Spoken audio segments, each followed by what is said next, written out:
meeting ini wajah-wajah yang luar biasa dari teman-teman, dan itu adalah hal yang sangat membahagiakan buat kami di manajemen, wajah-wajah yang penuh keceriaan, dan saya pikir melihat tatapan mata adalah tatapan mata yang optimisme lah. Meskipun ada sebagian yang dipasang adalah apa istilahnya, foto, tetapi saya lihat fotonya itu foto yang mencerminkan optimisme gitu, bukan foto yang bukan foto yang pesimis dan hidup segan mati tak mau gitu. Jadi senang sekali bisa berjumpa kembali pada acara hari ini, dan tentu saja kita yang pertama bersyukur masih ada kesehatan dan diberikan kemampuan untuk hadir di Zoom meeting ini. Dan di forum yang mulia ini, saya ajak teman-teman sekalian untuk juga mendoakan rekan-rekan kita yang sedang berjuang dan sedang diuji dengan COVID-19. Semoga Tuhan yang Maha Baik segera menyembuhkan dan memberikan kesehatan yang afiat buat teman-teman kita. Dan khususnya kemarin seperti sudah kita ketahui bersama, salah satu dari teman kita, Mas Putut, terindikasi positif, dan kita harap berdoa semoga segera sehat kembali. Dan demikian juga dengan rekan-rekan yang lain ya. Kita kemarin dengar Mas Ihsan beserta istri dan putrinya, semoga segera sembuh juga. Terima kasih sekali kepada KNCV yang sudah menyelenggarakan acara yang sungguh luar biasa ini. Saya lihat ada Dr. Regina Putri, ada Dr. Kartika Laksmi yang join bersama kita di pagi yang luar biasa ini, dan kita sangat tunggu pencerahan dari kedua beliau ini mengenai topik yang sangat menarik mengenai TBC ya. Kita ketahui bersama TBC sudah lama di Indonesia, dan kita berharap dan masih berjuang untuk menyelesaikan problematika ini. Dan kita ketahui bersama bahwa TBC ini bukan penyakit yang tidak tersembuhkan, penyakit yang dapat disembuhkan, tetapi tentu saja perlu konsistensi, perlu persistensi, dan perlu kesungguhan.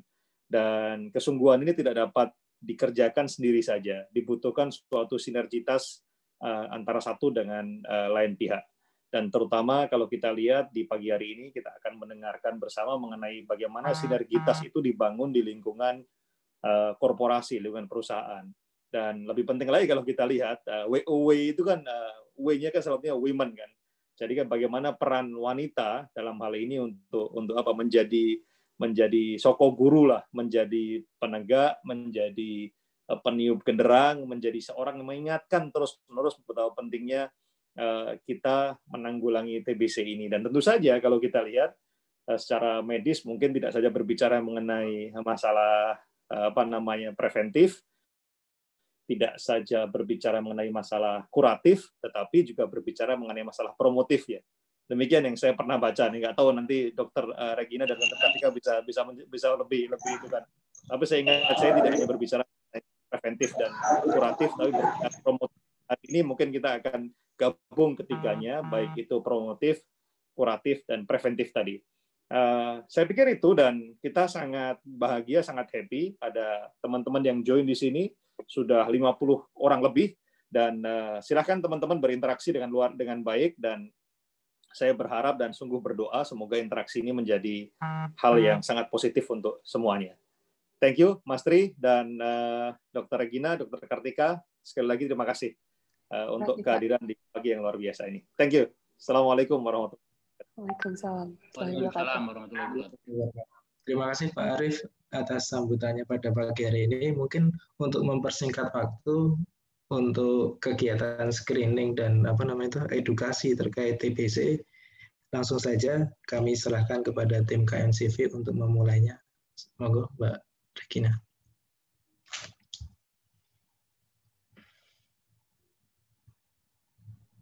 Baik, sudah terlihat ya untuk slide-nya? Sudah. Ya. Baik, selamat pagi semuanya.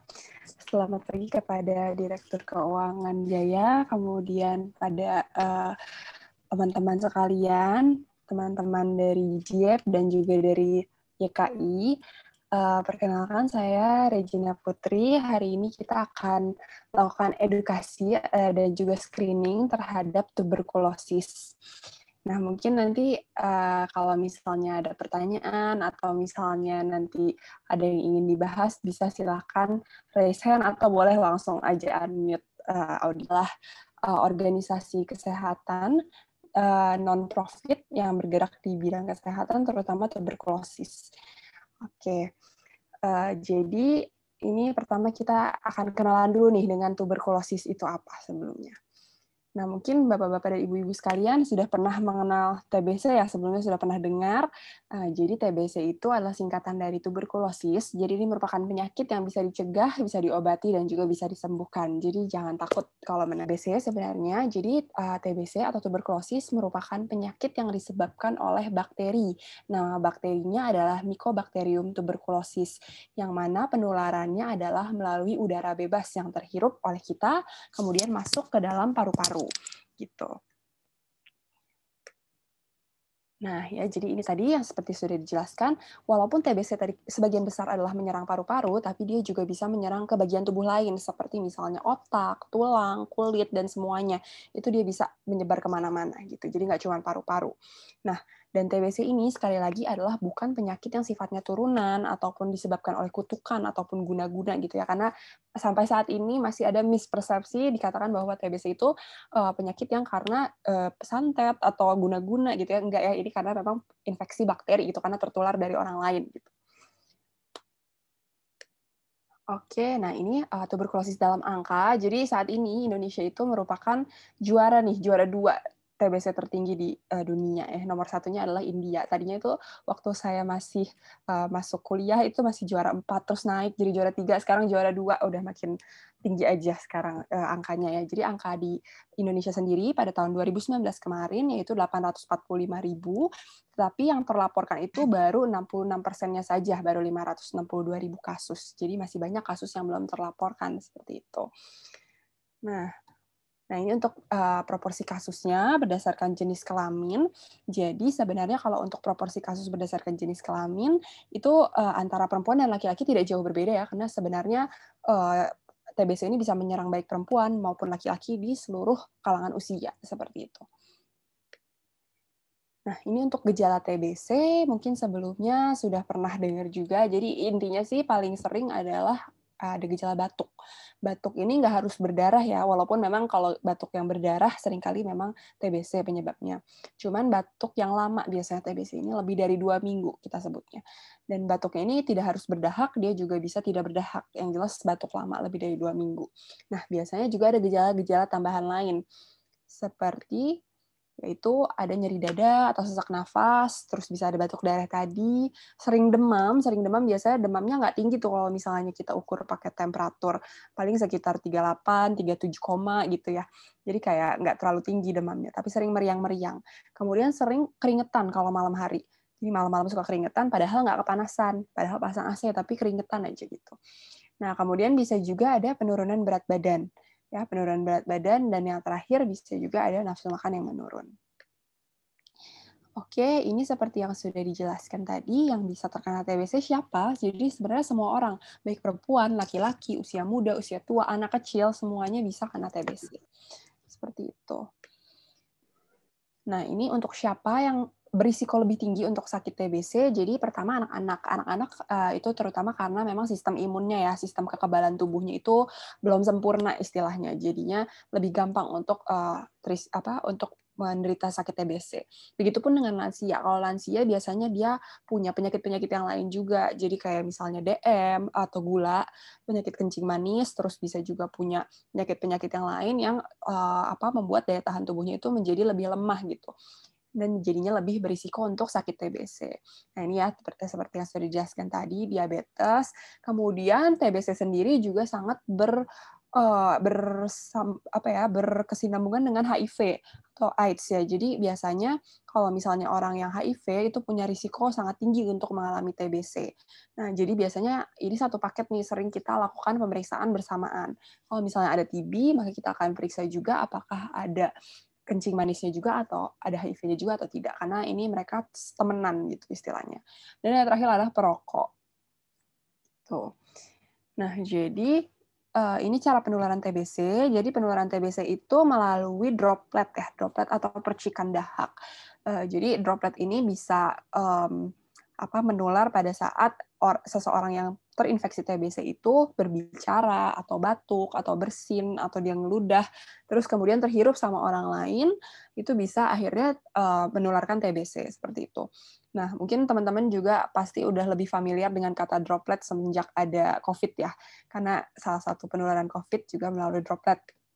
Nah, kuman TBC ini sendiri pun sebenarnya bisa mati dengan adanya sinar matahari, jadi makanya kita sarankan untuk ventilasi udara maupun ventilasi cahaya itu harus baik untuk mencegah penularan TBC.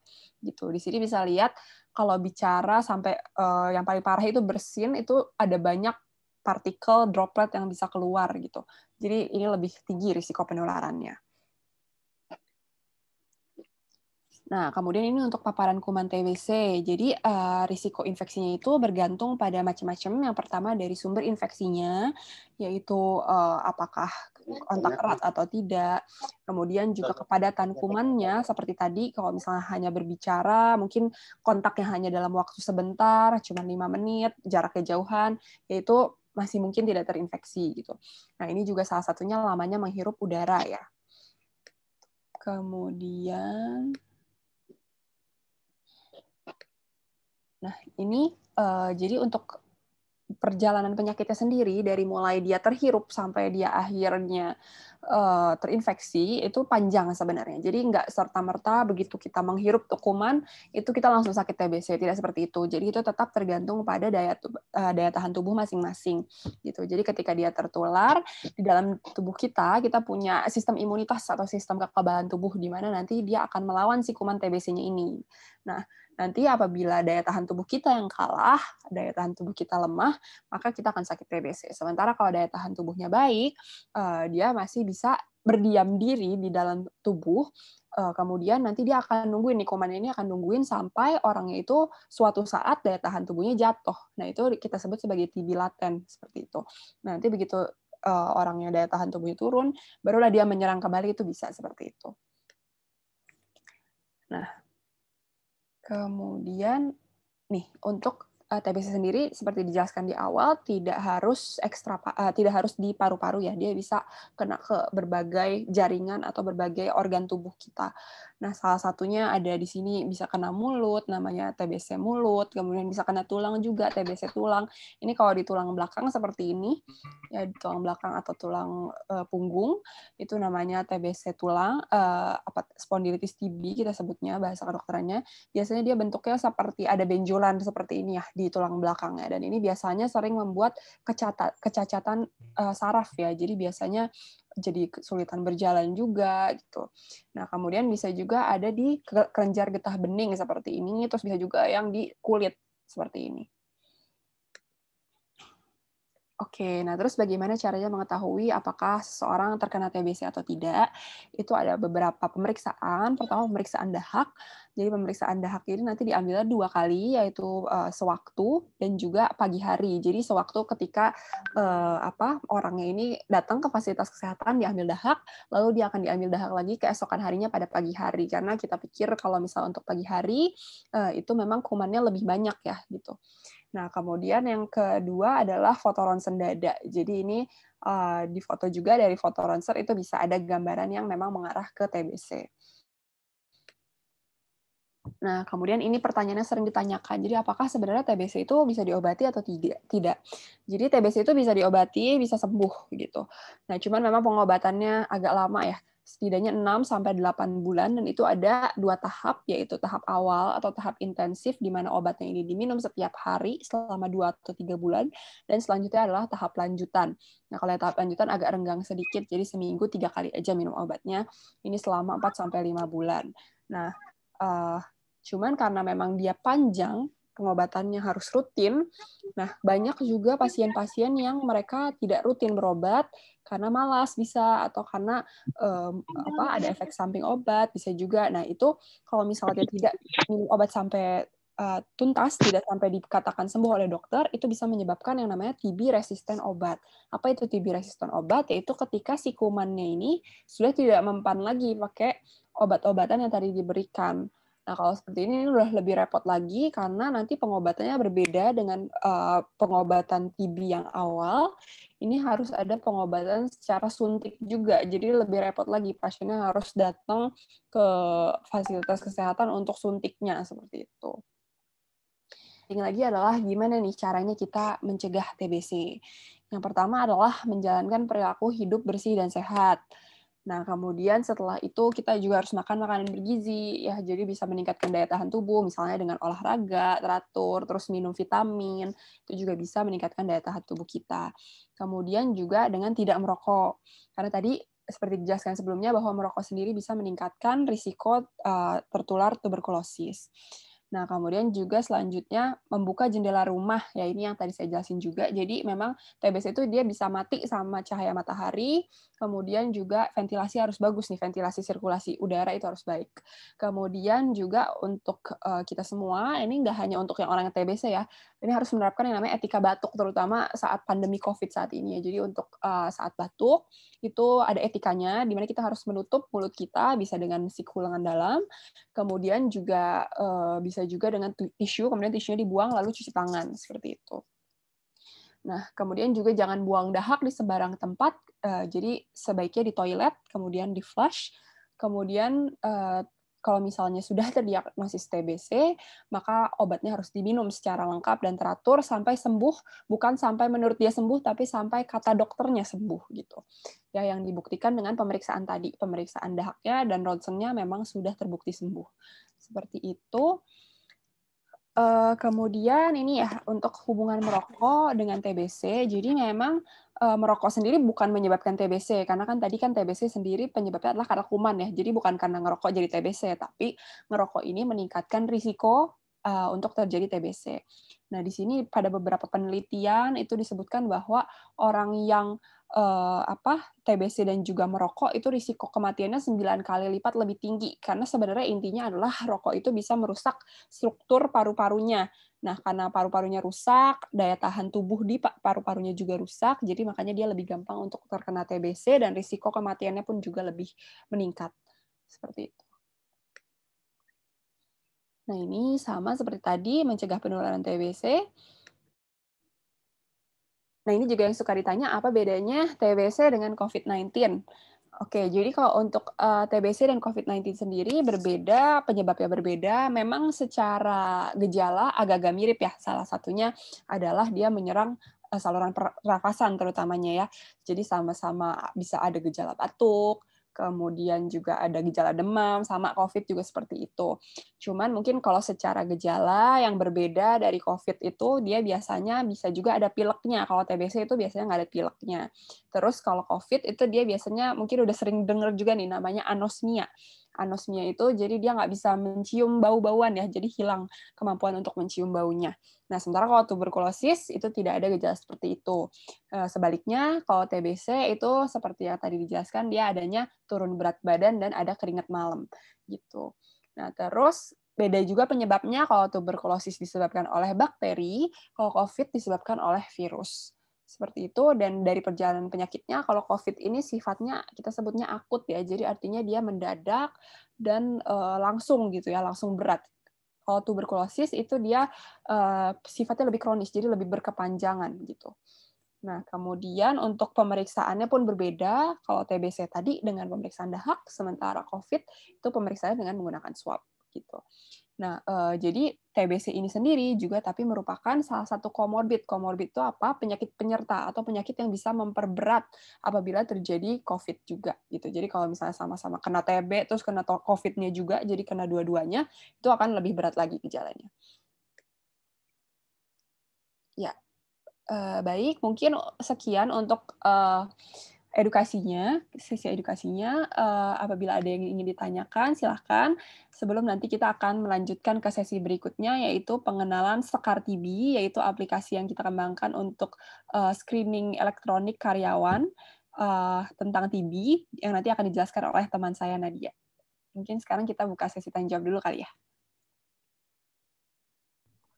Oke, terima kasih Bu Dr. Regina atas edukasi terkait TBC ini. Mungkin ada beberapa pertanyaan dari teman-teman yang mungkin disampaikan.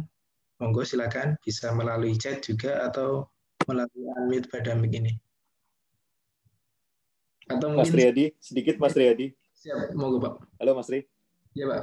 Ya, teman-teman sekalian, mungkin teman-teman ingat dulu kita punya senam batuk ya, senam batuk itu. Nah, mungkin senam batuk itu nanti mungkin suatu saat atau dalam beberapa waktu ke depan bisa dikembangkan. Teman-teman bisa kerjasama sama Dokter Regina. Beliau itu anggota paduan suara Paragita UI yang sangat terkenal. Jadi siapa tahu nanti senam Anda sekalian itu kemudian bisa digabung dengan lagunya atau suaranya. Thank you ya. Thank you. Baik, terima kasih Pak. Aduh, jadi malu saya. Oke, terima kasih Pak. Mungkin nanti kita coba kolaborasikan senam etika batuk yang pernah kita gagas dan dengan Dokter Regina, Pak. Baru tahu nih ternyata Dokter Regina. Oke, mungkin dari saya dulu, Dokter. Jadi terkait TB ini, apakah ada semacam vaksin juga, Bu, terkait untuk pencegahan TB seperti yang mungkin pada vaksin COVID yang saat ini mulai ngetren gitu, Bu? Ya, baik. Jadi untuk TBC sendiri, sayangnya sampai sekarang belum ada vaksinnya gitu. Jadi memang belum ada untuk vaksinnya, tapi ada yang namanya vaksin BCG ya sebenarnya. Kalau misalnya teman-teman tahu, itu vaksin BCG sebenarnya adalah salah satu program imunisasi wajib dari pemerintah yang diberikan pada anak-anak sebenarnya. Nah, BCG sendiri itu adalah vaksin terhadap nama kumannya adalah Mycobacterium, tapi bukan secara spesifik Mycobacterium tuberculosis gitu. Jadi dia itu lebih ke arah mencegah jika terjadi TBC, TBC-nya itu nggak akan berat. Lebih seperti itu. Jadi bukan mencegah terjadi TBC, tapi mencegah jika dia kena TBC, nantinya gejalanya itu tidak akan berat. Jadi sampai saat ini sih belum ada untuk vaksinnya. Jadi untuk pencegahan masih tetap sesuai yang tadi saya jelaskan. Yang penting adalah pola hidup sehat, kemudian ventilasi yang baik, dan juga daya tahan tubuh yang baik. Seperti itu. Oke, terima kasih Dok. Mungkin dari teman-teman yang lain ini ada yang mau ditanyakan terkait TB?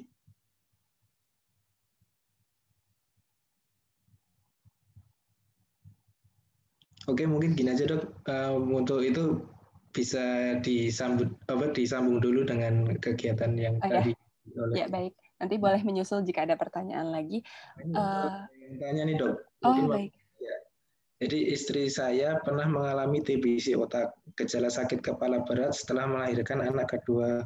Semula dikira tumor otak, baru diketahui bahwa itu TBC otak setelah operasi dan pengambilan sampel di otak kecilnya. Alhamdulillah menjalani pengobatan rutin dan dapat sembuh. Ini mungkin testimoni kalau ini kayaknya. Iya, alhamdulillah sudah sembuh ya. Mudah-mudahan sehat-sehat terus. Nah, ini ada pertanyaan dari Pak Anas. Dok, kalau pernah kena TBC, bila kena COVID, apakah gejalanya lebih parah atau bagaimana? Iya, baik.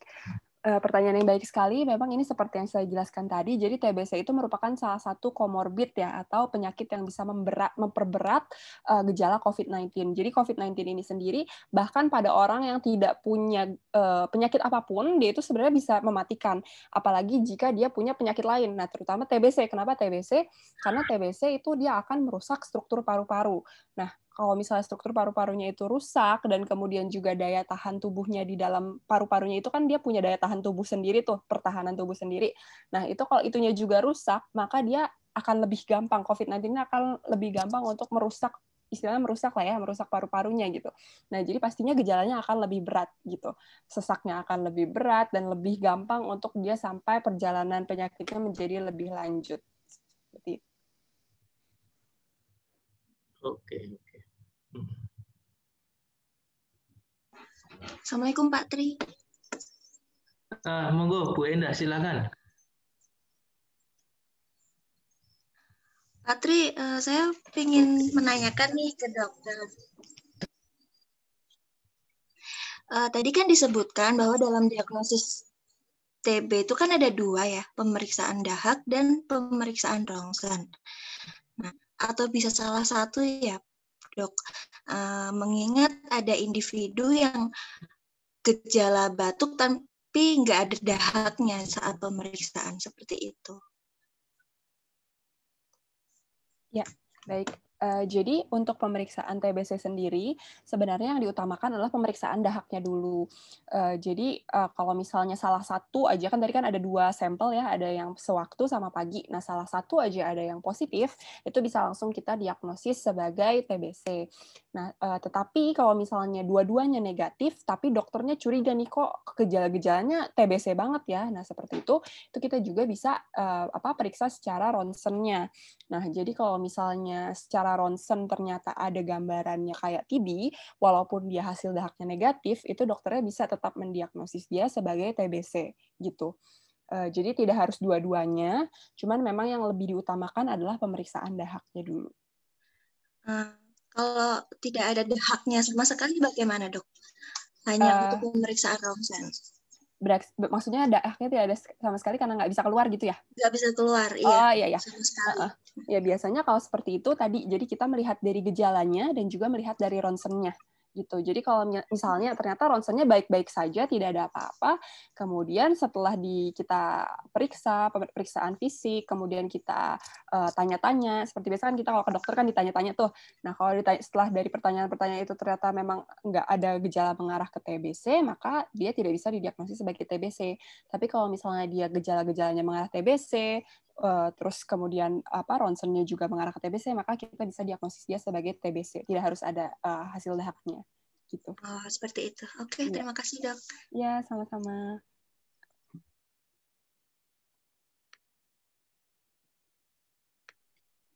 Ini ada pertanyaan lagi. Oh ya, silakan. Ini dari Bu Widya, Dok. Jadi mau bertanya, untuk vaksin BCG yang diberikan pada anak-anak, apakah cukup pada saat imunisasi anak-anak, atau apakah bisa juga diberikan pada orang dewasa yang pada masa anak-anak belum pernah mendapatkan vaksin BCG? Oh ya, baik. Jadi untuk vaksin BCG itu sebenarnya memang dia itu kurang efektif ya kalau sudah diberikan pada dewasa. Biasanya itu tidak rutin diberikan kecuali memang orangnya punya risiko tinggi untuk tertular TBC. Misalnya dia kontak erat, misalnya serumah itu ada suaminya atau istrinya atau anaknya yang memang dia sedang pengobatan TBC atau memang dia sedang TBC gitu. Nah, kalau seperti itu kita bisa pertimbangkan untuk memberikan. Cuman biasanya kalau sudah di atas 16 tahun kita tidak memberikan vaksin BCG lagi gitu. Jadi memang kurang optimal kalau sudah dewasa, makanya biasanya diberikannya pada anak-anak gitu. Namun untuk itu harus konsultasi lebih lanjut karena itu harus diperiksa semuanya. Kita harus melakukan tindakan wawancara yang menyeluruh, kemudian juga kita harus periksa fisik dulu. Kalau memang ternyata orang ini terindikasi, bisa dipertimbangkan untuk diberikan, tapi tidak wajib kok untuk dewasa. Oke, kemudian pertanyaan lagi dari Bu Arini Medina. Dok, kalau tuberkuloma itu apa ya? Apakah virusnya sama dengan TBC? Baik, pertanyaan luar biasa. Oke, jadi tuberkuloma itu biasanya kita kita istilah dari biasanya seringkali di otak, itu TBC otak ya, sampai dia membuat sebuah istilah mungkin kalau di kulit kayak bisul gitu ya. Mungkin bahasa kedokterannya namanya abses. Cuman kalau di kulit bentuknya kayak bisul, tapi dia ada di jaringan-jaringan. Biasanya bisa di jaringan otak bisa, kemudian bisa juga di jaringan yang lain, misalnya di hati itu juga bisa. Itu kita sebut sebagai tuberkuloma. Nah, itu penyebabnya sama, masih TBC juga. Dan bakteri bukan virus. Bakteri Mycobacterium tuberculosis. Oke, baik. Ini pertanyaan lagi dari Bu Mutihani. Jadi, Dok, seberapa besar risiko kambuh pada pasien yang sudah sembuh dari TBC? Seberapa besar risiko kambuh ya? Kalau untuk persentase mungkin saya nggak bisa jawab ya, maksudnya kalau berapa persennya. Cuman memang biasanya TBC ini menyebabkan gejala sisa ya. Jadi bukan gejala sisa sih, jadi biasanya orang yang walaupun sudah dia rutin berobat, kemudian sudah dikatakan sembuh, itu seringkali si paru-parunya ini membuat yang kita sebut sebagai jaringan parut. Jadi istilahnya kalau misalnya kayak kita luka nih di kulit, Nah, itu kan nanti akan nutup lagi ya lukanya, tapi biasanya ada bekasnya kan ya. Nah, sama kayak gitu. Di paru-paru pun begitu. Jadi ada bekasnya. Nah, bekasnya ini kadang-kadang sering menyebabkan gejala sisa. Dan bekasnya ini pula dia membuat si bakterinya ini lebih gampang masuk lagi pada saat dia nanti suatu saat tertular ketika daya tahan tubuhnya rendah gitu. Jadi kalau dibilang berapa besar risikonya untuk mengalami TBC, lagi dia sebenarnya sama aja dengan risiko dia mengalami TBC pertama kali. Cuma nanti mungkin perbedaannya di gejalanya, kalau dia kena lagi, itu akan lebih berat daripada yang kena TBC pertama kali.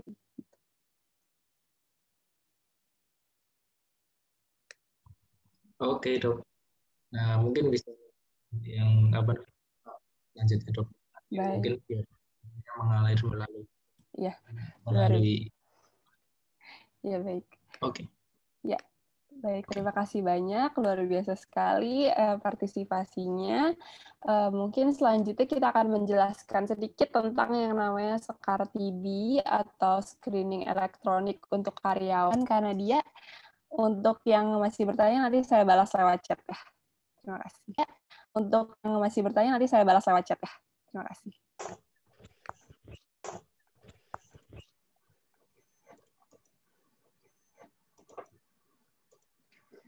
Selamat pagi Bapak Ibu sekalian. Selamat pagi Bapak Ibu sekalian.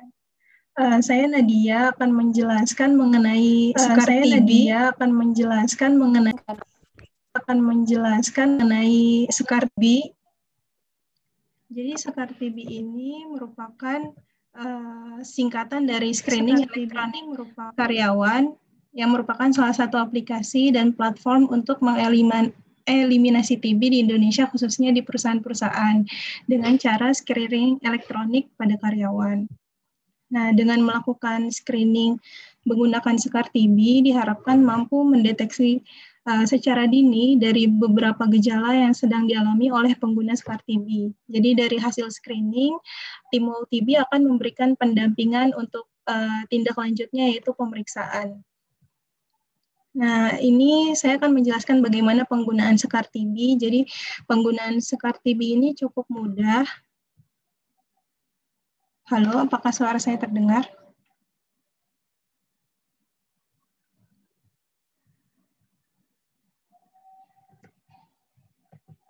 Ya, jadi penggunaan Sekar TB ini bisa dilakukan di HP dan personal komputer.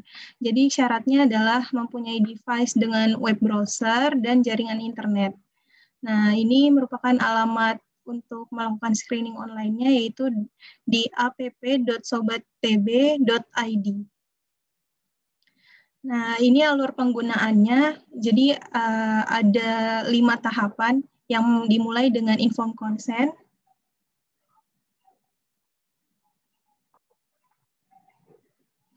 Dimulai dengan inform consent, yaitu persetujuan mengenai pengisian data di Sekar TB, kemudian nanti ada pengisian identitas, jadi nanti ada identitas secara demografi, kemudian nanti lanjut ke pertanyaan screeningnya. Jadi pertanyaan screening ini nanti berhubungan dengan gejala TBC, riwayat TBC, dan faktor resiko yang dialami oleh peserta screening. Jadi seperti yang tadi sudah dijelaskan mengenai gejala TBC, riwayat, dan faktor resikonya, nanti akan ditanyakan di pertanyaan screening ini. Kemudian nanti ada persetujuan akhir mengenai memberikan data, persetujuan memberikan data atas jawaban screening. Nanti terakhir juga akan langsung tampil kesimpulan screeningnya. Nah, ini sekilas mengenai video tampilan pertanyaan gejala, faktor risiko, dan riwayat. Jadi seperti ini. Ada cukup banyak pertanyaan, hanya saja pada setiap peserta akan berbeda jumlah pertanyaannya karena pertanyaan antara satu dan lainnya berkaitan. Jadi ada yang ditutup pertanyaannya, ada yang tidak. Nah, seperti ini misalkan, apakah Anda sedang batuk dalam 2 bulan terakhir? Jadi, kalau 2 bulan terakhir berarti dari Januari sampai Desember 2020, itu apakah Bapak Ibu mengalami batuk? Jika mengalami batuk, nanti di sini dijawab ya. Kalau dijawab ya ini nanti akan ada pertanyaan lain seperti batuk pada saat 2 bulan terakhir itu durasinya berapa lama, seperti itu. Jadi pada masing-masing orang akan beda jumlah pertanyaannya. Nah, ini hasil akhir dari kesimpulan screeningnya. Ada yang terduga TBC, jadi yang terduga TBC ini nanti tindak lanjutnya akan dilakukan pemeriksaan untuk mengetahui benar TBC atau tidak melalui pemeriksaan lab. Kemudian ada juga terduga TBC-RO, yaitu TBC kebal obat atau resisten obat yang seperti tadi sudah dijelaskan. Kemudian ada juga hasil screeningnya dalam pengobatan TBC apabila Bapak Ibu tadi menjawab pertanyaan jika sedang melakukan pengobatan. Jika iya, berarti nanti akan kesimpulannya dalam pengobatan TBC. Kemudian ini ini kesimpulan akhirnya ada 3 apabila tidak termasuk dalam terduga TB atau terduga TB resisten obat dan menjalani pengobatan, berarti termasuk dalam golongan bukan terduga TBC. Nah, ini nama alamatnya app.sobattb.id. Mungkin bisa sambil dicoba apabila ada HP, Bapak Ibu bisa langsung coba langsung.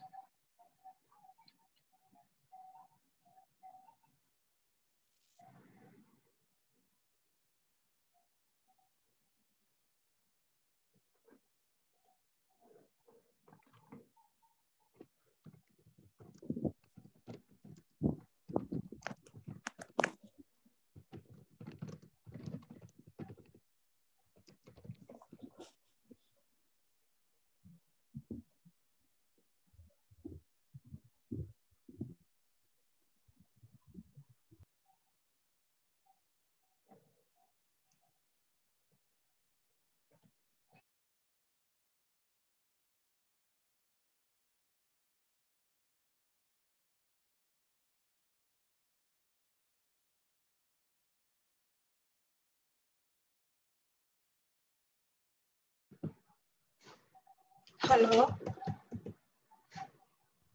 Halo. Ini langsung aja ya Bu ya?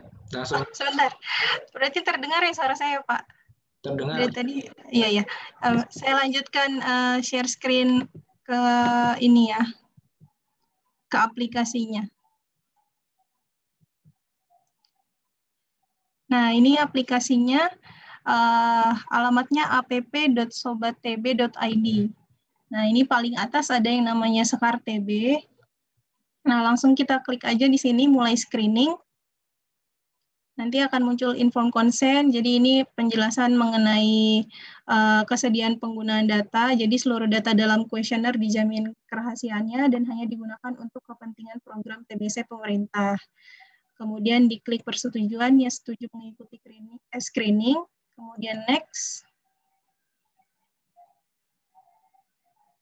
Nah, ini pengisian data personal mulai dari nomor induk kependudukan. Jadi ini sebenarnya kan kalau kita pakai identitas nama orang bisa saja sama ya.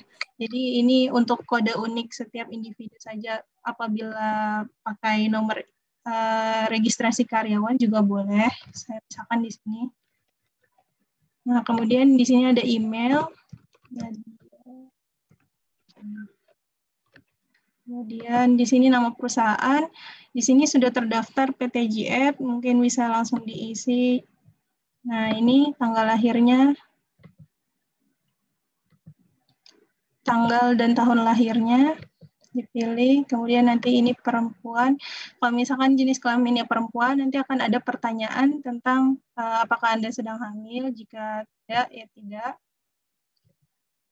Nah, ini juga ada data demografi. Alamat. Ini saya misalkan aja.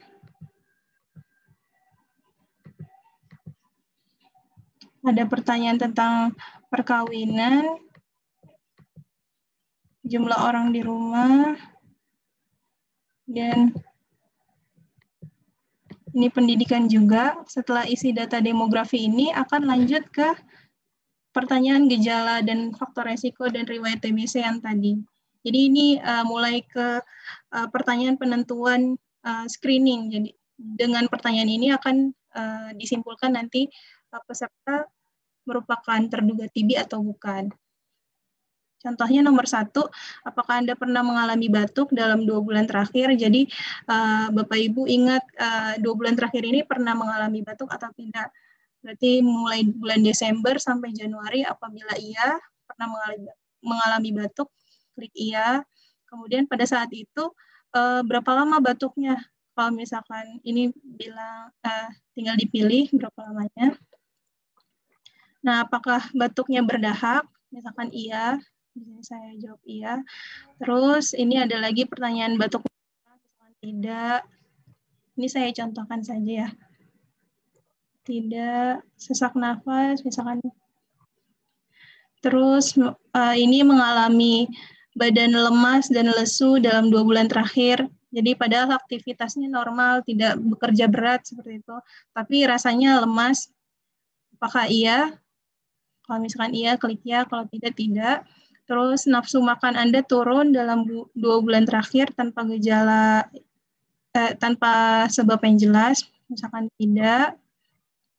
Terus berat badan Anda turun tanpa sebab yang jelas. Mungkin kalau misalkan program diet tidak termasuk ya di sini. Jadi memang dalam keadaan normal, tapi rasanya berat badan turun secara drastis gitu. Misalkan tidak. Terus berkeringat pada malam hari, padahal suhu dan cuaca tidak panas gitu, tapi rasanya gerah gitu, berkeringat, apakah iya atau tidak. Terus ini pertanyaan merokok, apakah pernah merokok atau apakah tidak pernah gitu. Kalau misalkan pernah tapi sekarang sudah berhenti, klik di sini, nanti ditanya tahun mulai merokoknya kapan, misalkan tahun 2017, berarti lama merokoknya sudah 3 tahun. Terus berapa batang yang dihisap, misalkan 7. Terus tahun berapa berhenti, misalkan tahun 2020. Kemudian ini pertanyaan tentang pernah didiagnosis TBC atau tidak. Jika tidak, klik tidak. Kemudian pernah tinggal serumah dengan penderita TBC atau tidak. Jadi di rumahnya ada yang pernah terdiagnosis TBC atau tidak. Jika tidak, iya atau tidak. Kemudian di tempat kerja, apakah ada teman yang pernah terdiagnosis TBC?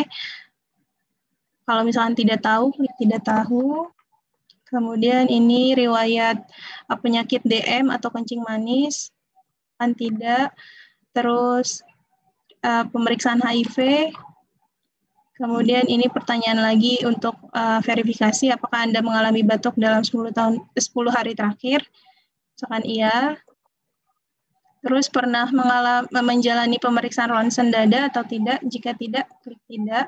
Nah, kalau sudah sampai di pertanyaan terakhir, nanti akan ada pertanyaan konfirmasi seperti ini. Apakah Anda yakin mengisi screening yang tadi? Jika sudah yakin, klik yakin. Nah, akan muncul ini kesimpulannya langsung. Jadi setelah Bapak Ibu mengisi pertanyaan-pertanyaan tadi akan langsung ada kesimpulannya. Jadi kalau tadi saya bukan terduga TBC gitu. Sampai sini apakah ada pertanyaan mengenai aplikasi ini, aplikasi Sekar TB?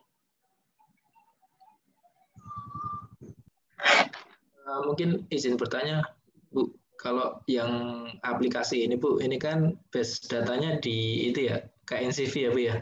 Ya, betul, Pak. Nah, misalnya kita terduga TBC ya, itu nanti tindak lanjutnya bagaimana, Bu? Apakah nanti akan ada semacam pendampingan dari KNCV ataupun ada edukasi juga terkait TBC ini? Ya, jadi setelah mengisi screening ini, akan tindak lanjutnya adalah pemeriksaan diagnosis, Pak. Jadi pemeriksaan ronsen dan dahak tadi. Jadi seperti itu, kalau misalkan ada terduga, nanti mungkin kalau ke PTGF menghubungi Pak Tri lagi untuk bagaimana nanti selanjutnya pemeriksaannya tanggal berapa. Seperti itu. Mungkin bisa dijawab juga dengan Dr. Regina. Ya baik, mungkin izin menambahkan seperti yang tadi sudah dijelaskan oleh Kak Nadia. Jadi nanti untuk tindak lanjutnya apabila ada yang terduga TBC, nanti kita akan janjian nih sama pihak manajemen dari JIEP, kira-kira kapan akan dilakukan pemeriksaannya. Nah, pemeriksaannya itu nanti ada ronsen dan juga dahak tadi. Nah, nanti kalau misalnya ternyata ada yang positif, itu misalnya terdiagnosis sebagai TBC, itu nanti kita akan jejaringkan antara JIEP sendiri dengan puskes. Karyawannya bisa berobat TBC di puskesmas kecamatan dari Cakung berarti ya JIEP masuknya ya. Nah, jadi nanti bisa berobat di sana gratis seperti itu. Jadi nanti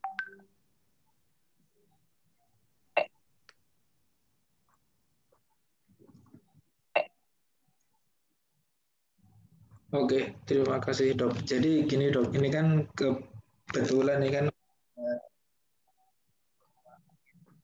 teman-teman ya, jadi ada yang berhalangan untuk di kegiatan pada hari ini. Mungkin nanti untuk screening melalui ini kita bisa sosialisasikan juga.